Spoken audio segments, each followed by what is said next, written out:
this is nice and dry, that's much better.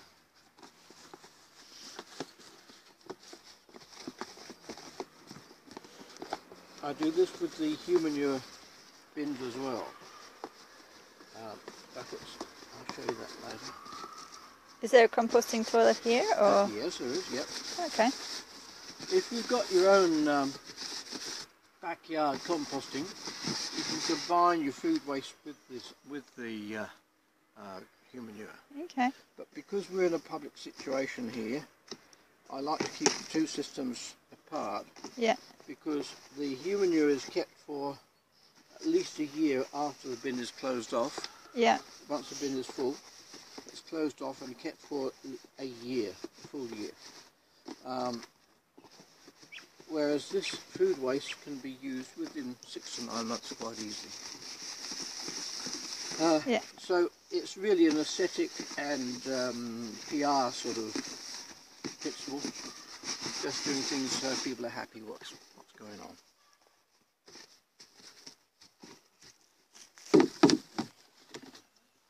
That helps to keep the flies out. So you put meat in the compost? Yes, you do, yeah. There's a little bit of a problem with flies if the meat becomes exposed on the surface. And that's one of the nuisances of the chickens getting on it. Ah, yeah. And I think there's either rats or maybe the bettles or something getting into it, which I put a hole down into it. Ah, yeah. The flies get down into it. And if we get a very heavy rain, that will also damp down the top layer of hay, so it loses its insulating properties. Yeah.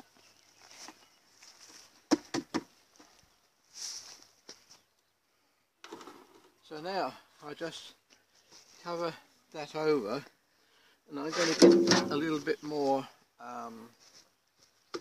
mulch to put on top there first. Yeah. So I'm finding it's working a bit better than just the hay. Having 3 bins, each one is lasting 6 months. It can be fed to 6 months each. So that gives us 12 months between each one. This one here now I can take out the front. I don't know how the sound will be because it's so windy, Yeah, but probably we'll see. Right.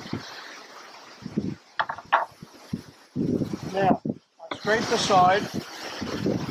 aside the top mulch, the hay.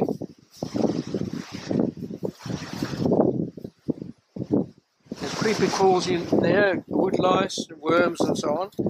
And I make a bit of a depression in the older compost that was put there a week or 2 back. And the new It doesn't even smell. No smell. The reason there's no smell is that we add sawdust to the manure, and the sawdust prevents ammonia forming. Ah. It's ammonia which gives the bad smell, primarily. Okay. When we add sawdust to it, which is a high carbon content to the nitrogen of the urine and the feces, that stops it smelling. Right. That is a secret. So now, I take each bucket, and a lot of people think this is going to be a yucky job, but it's not. It's not smelly. I dump that into the middle, like that. And the other one.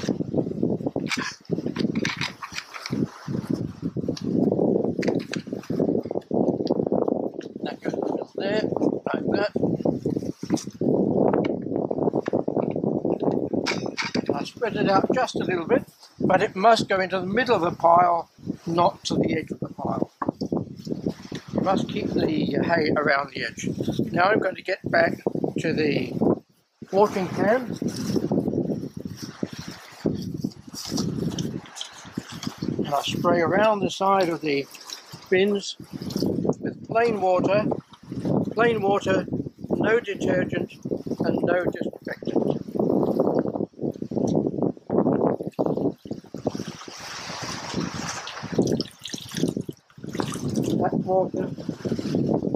That water then is put onto the pile.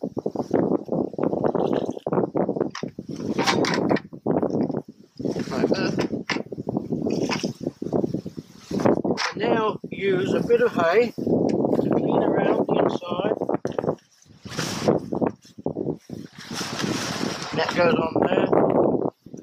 And this one.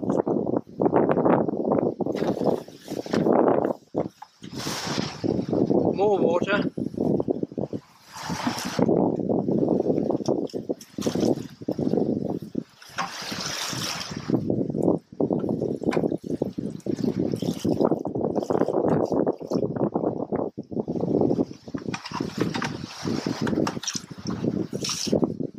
So it doesn't matter how much rain they get, like if you were in the tropics, it's just going to leach the nutrients into the ground and it doesn't matter? No, it doesn't. If there's going to be a period of very, very heavy rain, I would probably put some kind of cover over it. But generally speaking, you don't need to worry. Okay. That's a bit more of that.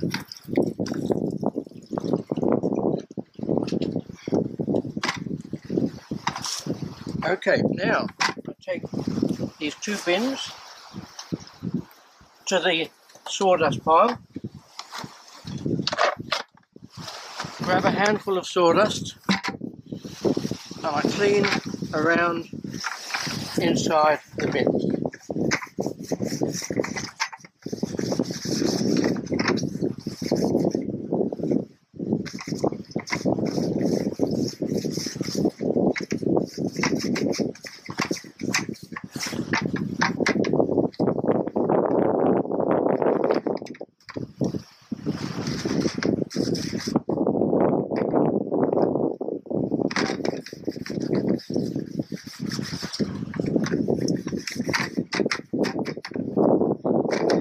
The sawdust is cleaning it and absorbing any liquid.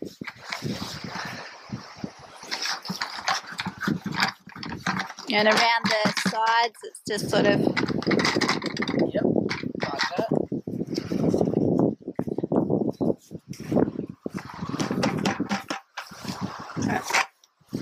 Here. Again. By the time I've cleaned it the second time, the sawdust itself remains dry. It can be brushed off with a soft brush. And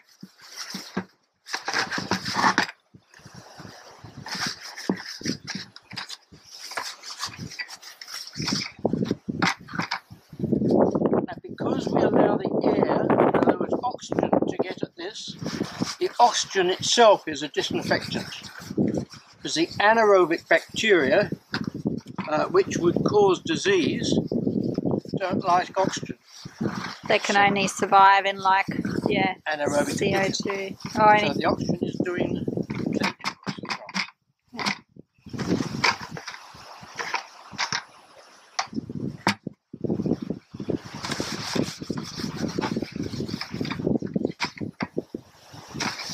If you use detergent, particularly disinfectant, you'll be killing the good organisms that we want to work for us. So that's why I don't use either of those things. And if you repeatedly use detergent and disinfectant, the bucket will begin to smell bad.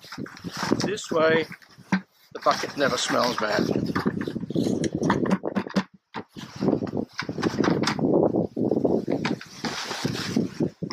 So you've been places where they do wash out their buckets or sterilise them and they... Well, sterilising is not necessary. Yeah.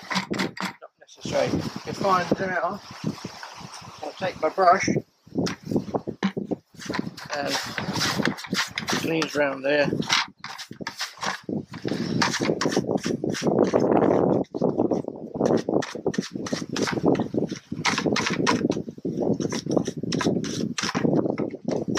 If it's a wet day and these remain a bit moist, I'll leave them out in the air to dry off before I put them back in.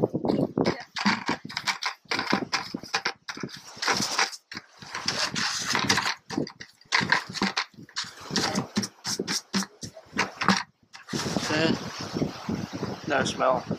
No smell. Remain only for this job, only for this function in the toilet.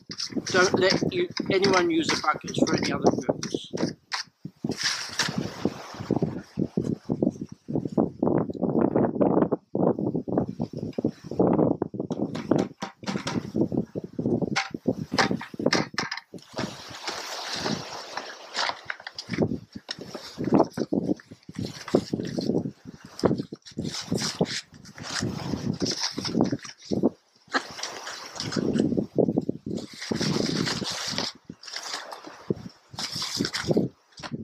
Now, each bucket I put a couple of handfuls of sawdust in.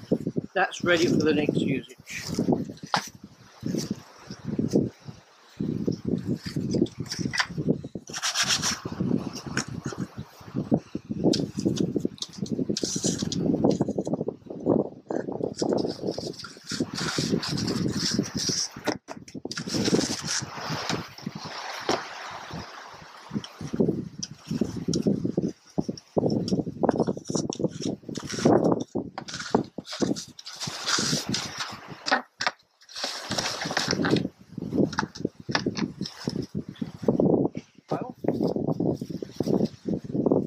Say that last thing again.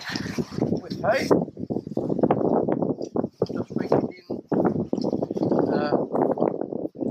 in. Toilet rolls can go in there.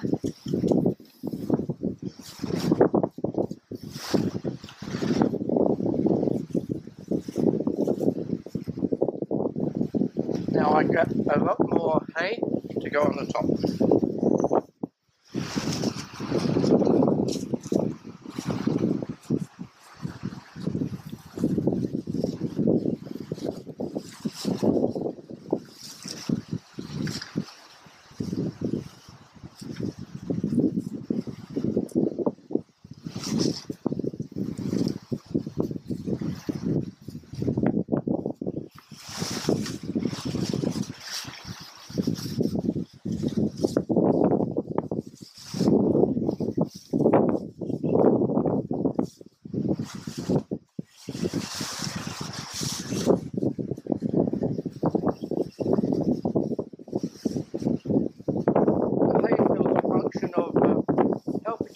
Flies off, and it insulates the pile so it will quickly start to heat up. So bacterial activity within the heat, and within a few days that will get up to 50, 55, 60 degrees Celsius, and those temperatures are adequate to destroy all known human pathogens.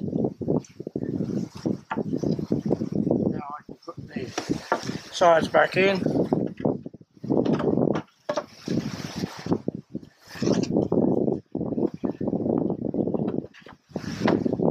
And that's all there is to it. Ah. Easy as that. Okay. A fork just broken. I put a piece of pipe over each end and screwed it. It would be no good for digging, but for this purpose of moving hay, it's quite adequate. Yeah. It's recycled. There you go. There we are. Fantastic. And it wasn't a yucky job at all. No, it was probably cleaner than the veggie compost. Yep. No flies, just a few bugs.